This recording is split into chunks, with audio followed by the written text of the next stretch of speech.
Okay, तो आज के लेक्चर के अंदर हम स्टडी करने वाले हैं डेडलॉक। जो डीबीएमएस के अंदर बहुत इम्पोर्टेंट टॉपिक है डेडलॉक। ठीक है, तो वो किस सिचुएशन में उसको डेडलॉक आ सकता है, ठीक है, उसको किस तरीके से हम रिमूव कर सकते हैं, अवॉइड कर सकते हैं। ठीक है, तो उसके बारे में इस लेक्चर के अंदर हम जानने वाले हैं। तो डेडलॉक मतलब हो क्या होता क्या है, वन टाइप ऑफ। तो जो भी आप प्रोसेस डेटाबेस के साथ, मतलब डेटा एक्सेस करने के लिए या फिर डेटा को स्टोर करवाने के लिए जो भी आप रिक्वेस्ट भेजते हो, ठीक है, प्रोसेस को, तो प्रोसेस उस टाइम पे उसको जो रिसोर्स मिलता है वो रिसोर्स को फ्री नहीं करता, या फिर उस रिसोर्स उसको उसे मिल नहीं रहा। तो उस टाइम पे जो सिचुएशन क्रिएट होती है उसे डेडलॉक बोलते हैं। मतलब वो प्रोसेस है वो वेट ही करता रहता है कि उसे कब रिसोर्स मिलेगा और उसका टास्क वो कब खत्म करेगा। ठीक है, तो वहां पे वो प्रोसेस अटक जाती है, मतलब स्टॉप हो जाती है। तो उस प्रोसेस को यहाँ पे डेडलॉक बोला जाता है।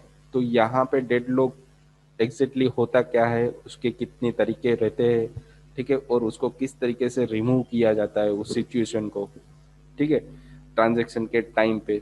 तो वो सारी चीजें हम इस लेक्चर के अंदर पढ़ने वाले हैं। तो डेडलॉक बहुत ही इंपॉर्टेंट टॉपिक है, ठीक है, तो इसके बारे में हम पढ़ने वाले हैं। तो पहले तो मैं बता दे रहा हूँ कि डेडलॉक की डेफिनेशन एग्जैक्टली क्या होती है और उसकी सिचुएशन किस तरीके से होती है, ठीक है।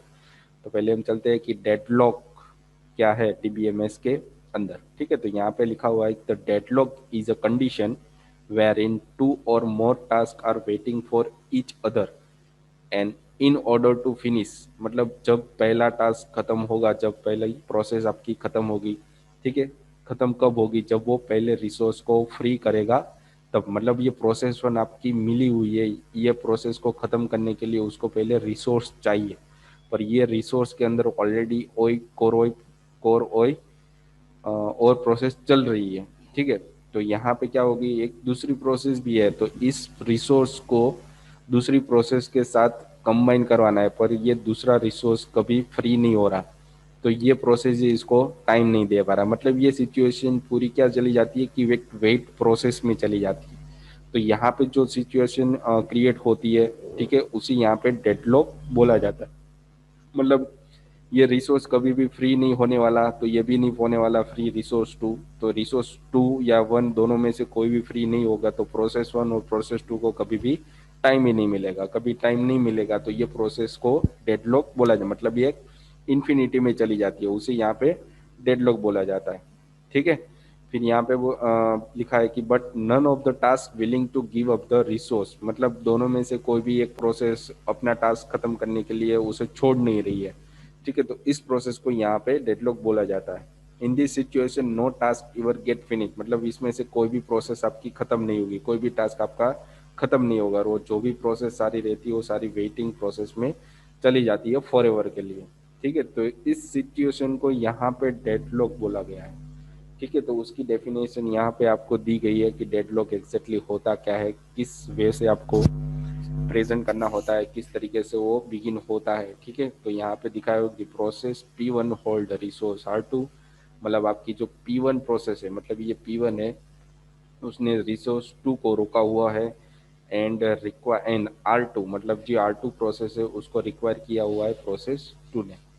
ठीक है, तो ये दूसरी एक दूसरे के साथ सारी की सारी प्रोसेस है एक दूसरे के फॉर्म में, होल्ड के फॉर्म में है और वेट के फॉर्म में चली जाती है। ठीक है, तो जो फॉर एवर वेटिंग में चली जाती है, वेटिंग स्टेट में, उसे यहाँ पे डेडलॉक सिचुएशन बोला गया है। ठीक है, अब इस डेडलॉक किस किस सिचुएशन में आ सकती है उसके भी बहुत सारे टाइप्स है। ठीक है, वो आपको यहाँ पे नीचे दिए गए, उसे यहाँ पे कॉफमैन कंडीशन बोला जाता है। मतलब कॉफमैन कंडीशन के अंदर 4 तरीके के डेडलॉक को मेंशन किया गया है। ठीक है, वो आपको ना यहाँ पे नीचे दिया गया, उसकी प्रोसेस हम समझते हैं कॉफमैन कंडीशन होती क्या है एग्जैक्टली।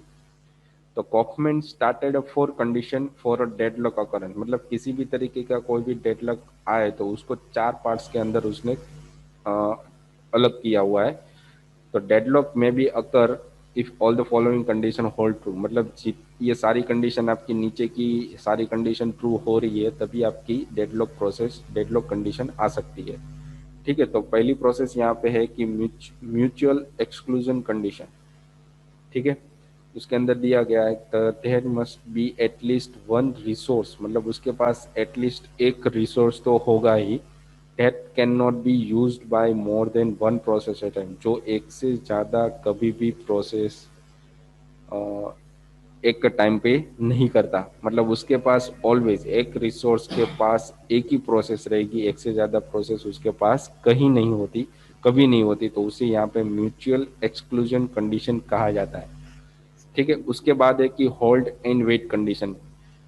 तो होल्ड मतलब क्या हो जाता है कि अगर वो प्रोसेस रिसोर्स के पास ऑलरेडी प्रोसेस है तो दूसरी प्रोसेस उसके पास जो आ रही है उसे वो होल्ड में डाल देगा, मतलब वेट में डाल देगा, तो उस कंडीशन को यहाँ पे कहा जाता है होल्ड एंड वेट कंडीशन। उसके बारे में इसके अंदर लिखा हुआ है कि the process that is holding a resource can request for additional resource, मतलब वो रिक्वेस्ट करता है कि एडिशनल, मतलब अलग, अगर कोई प्रोसेस चल रही है, ठीक है, उस प्रोसेस के पास रिसोर्स सही से नहीं हो रहा है, सही से नहीं है उसके पास, तो वो अलग से रिसोर्स की डिमांड करता है। तो उस प्रोसेस के अंदर वो जो सिचुएशन आती है उसे यहाँ पे बोला जाता है वेट एंड होल्ड कंडीशन। ठीक है, उसके बाद थर्ड प्रोसीजर है कि नो प्रीम्पशन कंडीशन, मतलब resource can B forcefully taken from a process, मतलब जो दूसरी प्रोसेस रहती है वो क्या करती है कि फोर्सफुली जो पहला रिसोर्स है उसको टेक कर लेता है, मतलब ओवरटेक कर लेता है। ठीक है, तो मतलब पहली प्रोसेस आपकी खत्म नहीं हुई, वो प्रोसेस खत्म होने में अभी बाकी है, पर दूसरी प्रोसेस क्या कर लेती है, उसकी जो बाद में वेटिंग कर रही है वो फोर्सफुली उस रिसोर्स को एक्सेप्ट कर लेती है। तो यहाँ पे जो सिचुएशन होती है, ठीक है, क्रिएट होती है, उसे नो प्रीम्पशन बोला जा रहा है। मतलब पहली प्रोसेस तो आपकी खत्म नहीं हुई है, फर्स्ट ट्रांजेक्शन तो हुआ ही नहीं, तो दूसरा ट्रांजेक्शन कभी होने वाला नहीं है, तो इस प्रोसेस को यहाँ पे नो प्रीम्पशन बोला जाता है। फिर एक ही सर्कुलर वेट कंडीशन, मतलब ये कंडीशन होती है उसके अंदर ही हमारी मेनली डेडलॉक की सिचुएशन क्रिएट होती है। तो इसके बारे में डीपली यहाँ पे बताया गया है, condition where one process is waiting for a resource that is being held by second process, and second process is waiting for a third process, so on, and the latest process is waiting for the first process. मतलब ये cycle के form में एक दूसरे के wait के लिए, मतलब एक दूसरा रिसोर्स जब भी फ्री होगा तभी वो सारी प्रोसेस चालू होगी, तो सब एक दूसरे के लिए वेट ही कर रहे हैं। तो ये जो सर्कुलर चेन बनती है वेटिंग प्रोसेस में, उसी यहाँ पे बोला जाता है सर्कुलर वेट कंडीशन। मतलब जब भी ये चारों प्रोसीजर किसी भी कंडीशन के अंदर, किसी भी डेडलॉक के अंदर होती है, तभी इसे यहाँ पे कॉफमैन कंडीशन बोला जाता है, और चारों की मदद से यहाँ पे डेडलॉक अकर होता है। ठीक है, तो म्यूचुअल एक्सक्लूजन एक्चुअल एग्जैक्टली होता कैसे है, ठीक है, उसके बारे में हम चारों के बारे में डीपली पढ़ने वाले हैं, ताकि आपको डेडलॉक के अंदर कौन कौन सी टाइप्स आते हैं वो भी आपको अच्छे से समझ में आ जाए। तो पहले हम चलते हैं कि म्यूचुअल एक्सक्लूजन कंडीशन होती क्या है।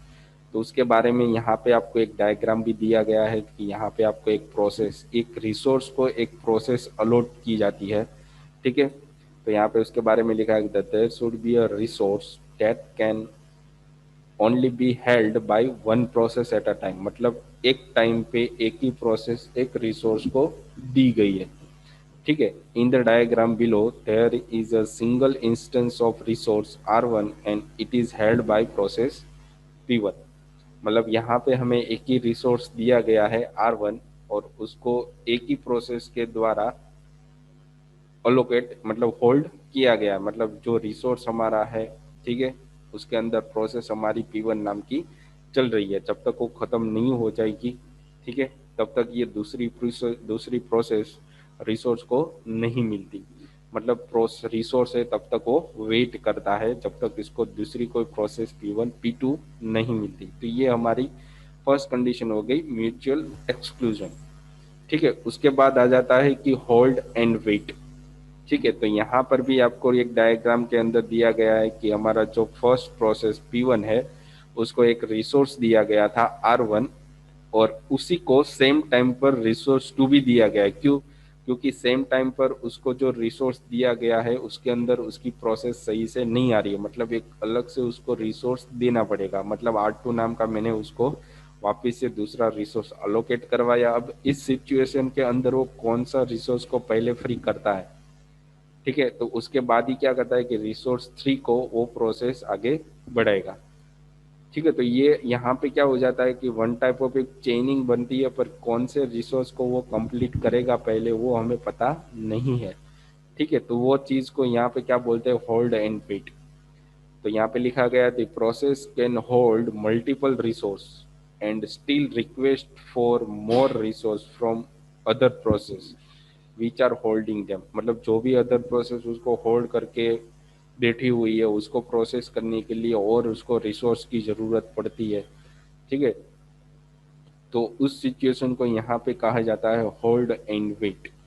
ठीक है, इन द डायग्राम, यहाँ पे डायग्राम में दिया गया है कि प्रोसेस P1, मतलब ये आपकी P1 प्रोसेस है, उसने दो रिसोर्स को होल्ड करके रखा हुआ है R1 and R2 and is requesting resource D, मतलब वो एक और तीसरे रिसोर्स की भी डिमांड कर रहा है अभी। ठीक है, एंड एंड तीसरा रिसोर्स जो हमारे पास है उसको हेल्ड किया हुआ है प्रोसेस 2 ने। तो प्रोसेस 2 जब तक खत्म नहीं होगी तब तक वो रिसोर्स हम प्रोसेस P1 को नहीं दे सकते। तो इस सिचुएशन को यहाँ पे होल्ड एंड वेट कहा जाता है। ठीक है, अब तीसरी प्रोसेस हमारे पास है कि नो प्रीम्पशन, मतलब resource can not be preempted from process by force, मतलब फोर्सफुली पहली प्रोसेस हमारी जो है उसको, जो प्रोसेस हमारी फर्स्ट वाली चल रही है, ठीक है, उसको रिसोर्स दिया गया है R1 और उसको और एक रिसोर्स की ज़रूरत पड़ती है, तो P1 प्रोसेस फोर्सफुली रिसोर्स 3 को यूज़ नहीं कर सकता। ठीक है, अगर वो फोर्सफुली उस रिसोर्स 3 को यूज़ करता है तो इस प्रोसेस को यहाँ पे नो प्रिम्पशन बोला जाता है। ठीक है, यहाँ पे यानी कि प्रोसेस 2 तो खत्म ही नहीं हुआ, उसको अलॉट किया गया, पर प्रोसेस 2 तो रिसोर्स 3 के द्वारा खत्म ही नहीं हुई है, तो वो कहाँ इस सिचुएशन को, और वो ऑटोमेटिकली चला जाता है प्रोसेस P1 के पास। तो इस सिचुएशन को यहाँ पे प्रीम्पशन बोला जाता है, मतलब वो प्रोसेस, पहली प्रोसेस खत्म नहीं हुई है, प्री प्रोसेस खत्म नहीं हुआ है, दूसरी प्रोसेस को वो रिसोर्स अलोकेट हो जाता है। ठीक है, तो process can only release a resource vulnerability. ठीक है, जबकि जब तक हमारी प्रोसेस P2 है वो खत्म नहीं हो जाती, उसके अंदर कुछ भी डेटा रहता है, तो वो यहाँ पे वल्नरेबिलिटी कहा जाता है उसे, मतलब उसके अंदर डेटा अभी भी मॉडिफाई हो रहा है। फिर यहाँ पे लिखा है in the diagram process P1 can not print resource R3, मतलब प्रोसेस P1 है, ठीक है, वो प्रोसेस रिसोर्स 3 को यूज नहीं कर सकता फ्रॉम प्रोसेस 2, मतलब उसकी प्रोसेस P2 के पास अभी भी चल रही है। It will only be release when P2 releases it process after it execution is complete, जब तक उसकी P2 की प्रोसेस कंप्लीट नहीं होती रिसोर्स 3 के द्वारा, तब तक वो रिसोर्स 3 प्रोसेस 1 को P1 को नहीं मिलेगा। अगर वो फोर्सफुली उसको यूज कर सकता है तो उसे यहाँ पे नो प्रिम्पशन बोला जाए, मतलब P2 की प्रोसेस तो खत्म ही नहीं हुआ और वो रिसोर्स P1 को मिल गया है। ठीक है, तो इस सिचुएशन को यहाँ पे बोला जाता है नो प्रिम्पशन। उसके बाद आ जाता है कि सर्कुलर वेट। तो सर्कुलर वेट मतलब क्या होता है कि circular a process is waiting for a resource held by second process. A process is waiting for resource, मतलब जो भी प्रोसेस आपको दी गई है वो एक रिसोर्स के लिए वेट कर रहा है। ठीक है, और वो रिसोर्स सेकंड प्रोसेस के द्वारा हेल्ड किया गया है।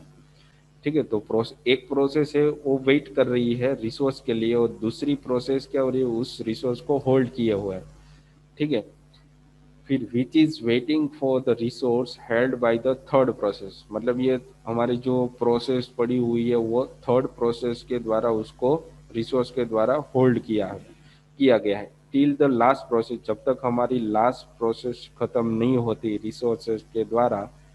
ठीक है, और उस रिसोर्स को वापिस से वो फर्स्ट प्रोसेस को नहीं देता। ठीक है, तो ये सारी सिचुएशन हमारी किस फॉर्म में चली जाती है, सर्कुलर वेट के फॉर्म में चली जाती है। मतलब ये सारे के सारे रिसोर्स और प्रोसेस एक दूसरे की वेट ही करते रहते हैं, और जो सर्कुलर फॉर्म बनता है उसे यहाँ पे सर्कुलर चेन भी कहा जाता है। जो भी हमारी प्रोसेस यहाँ पे डेडलॉक के फॉर्म में अकर होती है, ठीक है, उसे यहाँ पे बोला जाता है सर्कुलर चेन। ठीक है, तो उसकी यहाँ पे एग्जांपल भी दी गई है कि process P1 is allocated resource R1।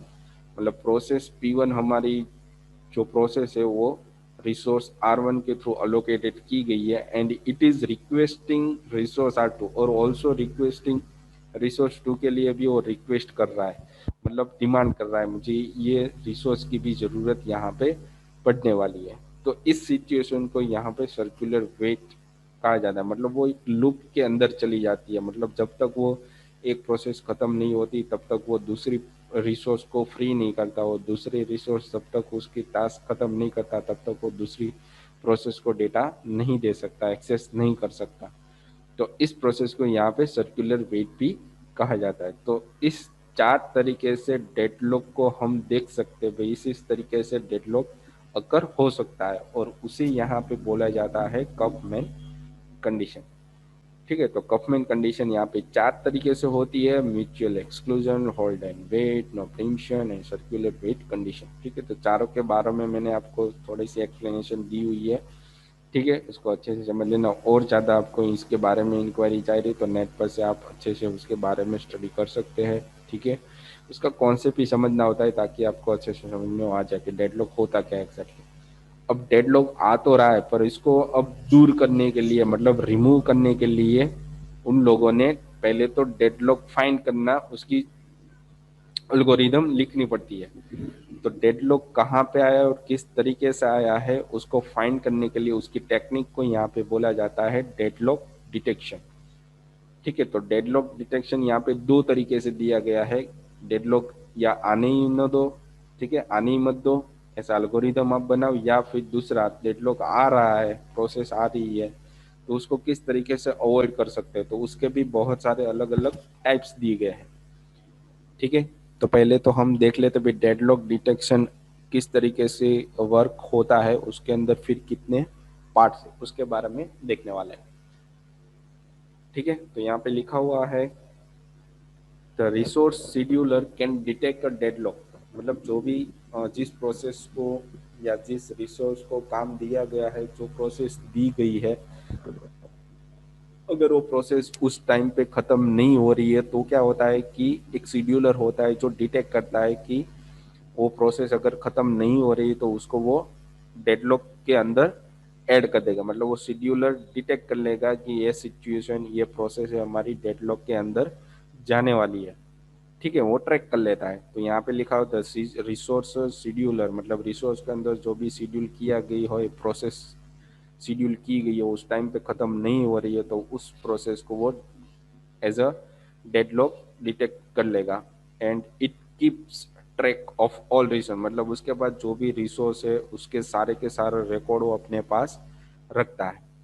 Data are allocated to different process, मतलब जो भी प्रोसेस के पास उस रिसोर्स को भेजा गया है, ठीक है, उसके सारे के सारे रिकॉर्ड ट्रैक अपने पास रखता है। और after a deadlock is detected, मतलब जब भी डेडलॉक यहाँ पे मालूम पड़ता है कि आया है, तो it can be resolve using the following method. मतलब इसको 2 तरीके से रिमूव किया जा सकता है।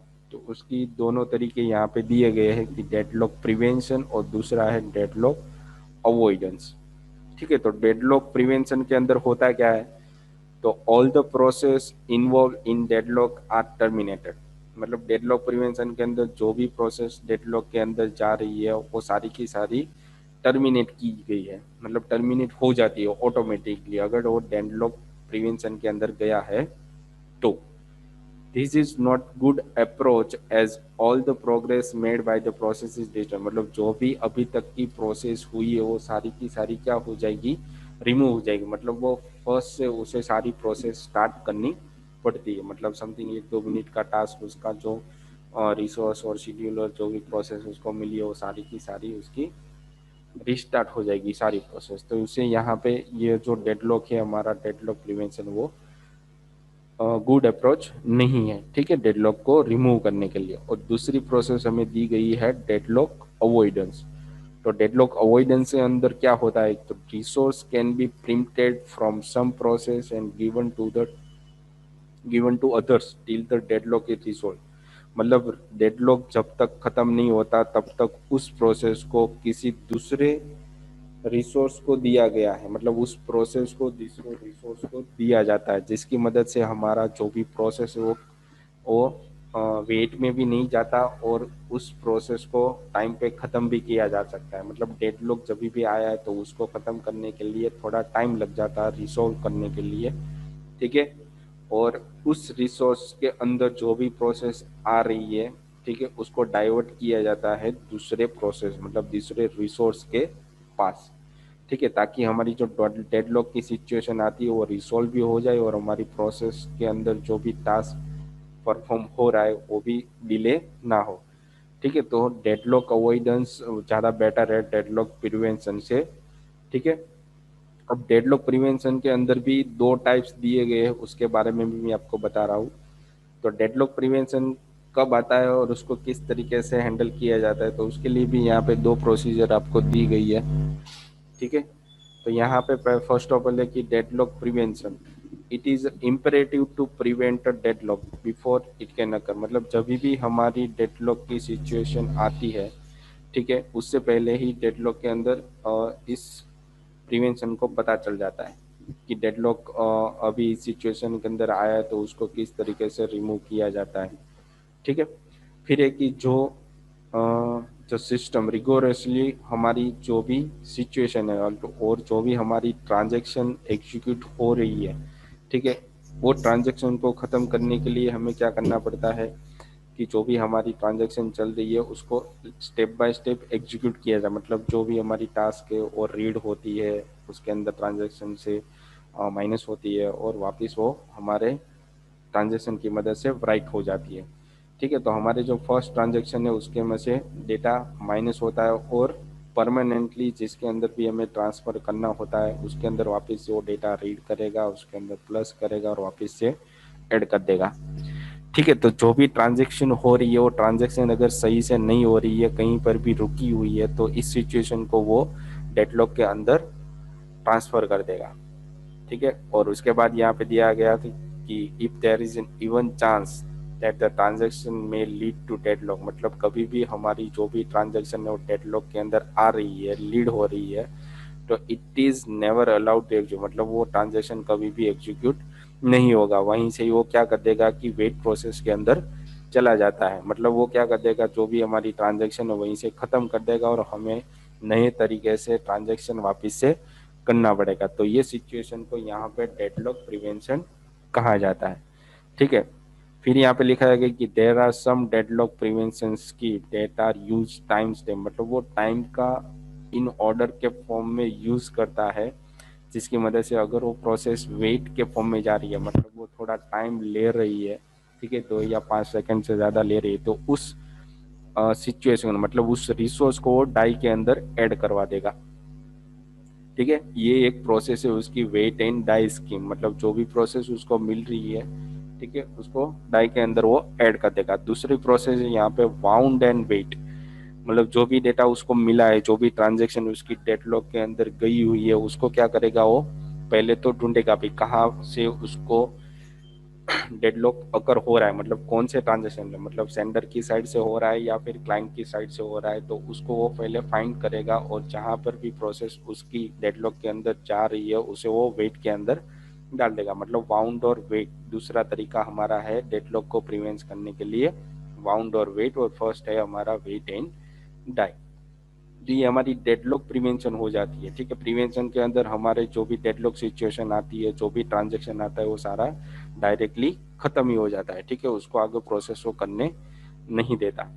दूसरा तरीका है हमारे पास डेडलॉक अवॉइडेंस, ठीक है। डेडलॉक अवॉइडेंस, तो डेडलॉक अवॉइडेंस के अंदर होता क्या है थी सॉरी, तो भी हमारी प्रोसेस आ रही है, जो भी डेडलॉक हमारा आ रहा है, ठीक है, उसको पहले चेक करता है कि वो डेडलॉक एक्चुअली एग्जैक्टली किस तरीके से आ रहा है, ठीक है। फिर उसको वो रिसोर्स डाइवर्ट करता है, मतलब वो रिसोर्स अगर उस प्रोसेस को करने कंप्लीट करने के लिए कैपेबल नहीं है तो वहां से जो भी रिसोर्स आ रहा है उस रिसोर्स को डाइवर्ट किया जाता है दूसरे रिसोर्स के पास, ताकि हमारी पुरानी प्रोसेस है वो चलती रहे और हमारी प्रोसेस खत्म होने में टाइम ना लगे।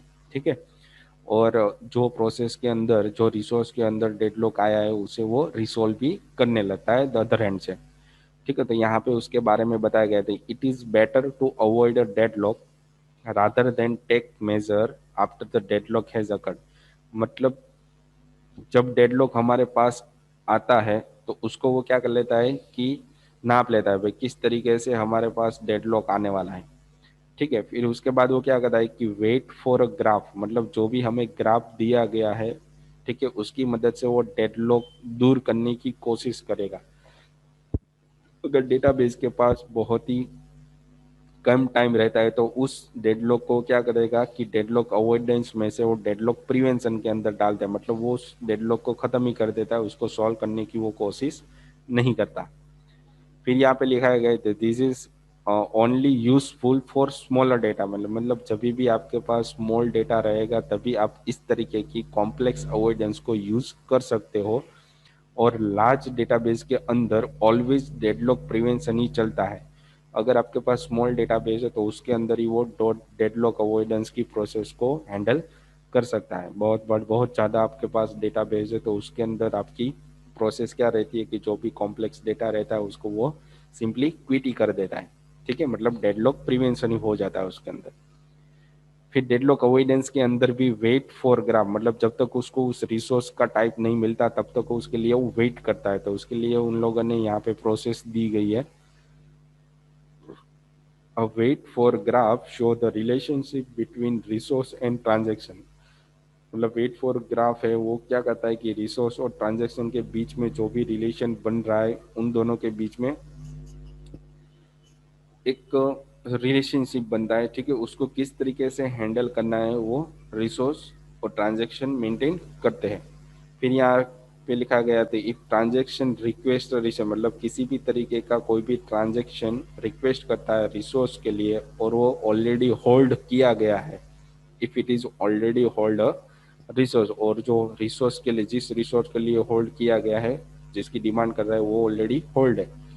फिर यहाँ पे लिखा गया it is visible as an edge on the wait for graph, मतलब वो खत्म होने के टाइम पे जब इसकी प्रोसेस जो फर्स्ट प्रोसेस है वो खत्म होने के टाइम पे उसकी जो एज होती है वो ग्राफ में अंदर सेकंड प्रोसेस को दी जाती है। If wait for graph contain a cycle, मतलब ये वेट फॉर ग्राफ है वो एक साइकिल मेंटेन करता है। ठीक है। देन देयर में be a deadlock in system, तब वहां पे डेडलॉक की सिचुएशन आ सकती है या फिर नहीं भी आ सकती है अगर वो इस साइकिल को फॉलो करेगा तब, जो हमें नीचे यहाँ पे दी गई है। ठीक है। तो यहाँ पे देखो क्या गया दिया गया है कि वेट्स फॉर लॉक ए और ट्रांजेक्शन T1। ठीक है। और दूसरा यहाँ पे दिया गया है ट्रांजेक्शन T2। तो ट्रांजेक्शन T1 के अंदर यहाँ पे एक लॉक दिया गया है कि जब तक ये लॉक एक खत्म नहीं होता तब तक ये ट्रांजेक्शन 2 के अंदर नहीं जाता, मतलब फर्स्ट ट्रांजेक्शन जब तक खत्म नहीं होती तब तक वो ट्रांजेक्शन 2 को T2 को स्टार्ट नहीं करेगा। और T2 के पास ऑलरेडी कोई प्रोसेस ऑलरेडी है ही। ठीक है। तो वो भी क्या है कि एक लॉक मोड के अंदर है, जब तक ये ट्रांजेक्शन T2 खत्म नहीं होती तब तक ये लॉक बी है ट्रांजेक्शन T1 को नहीं मिलेगा। तो ये एक ग्राफ साइकिल के अंदर वेट और ग्राफ साइकिल के अंदर चली जाती है। वेट और ग्राफ साइकिल के अंदर जाने के बाद ये डेडलॉक की सिचुएशन में आ भी सकता है और नहीं भी आ सकता। तो ये हमारी डेटाबेस पे डिपेंड करता है भाई ये सिचुएशन आ सकती है कि नहीं आ सकती है। ठीक है। तो ये अवॉइडेंस के टाइप थे। और दूसरा तरीका उसका था कि इग्नोर डेडलॉक, मतलब डेडलॉक जब भी आएगा तो उसको क्या कर देगा कि सिंपली इग्नोर करेगा। तो उस एल्गोरिदम को यहाँ पे कहा जाता है ऑस्ट्रिच एल्गोरिदम। ठीक है।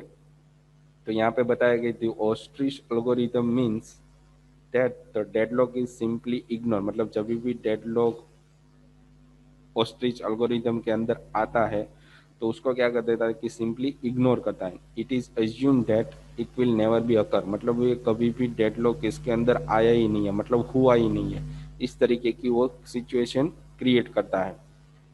This is done because in some system the cost of handling deadlock is much higher than the simple ignoring it।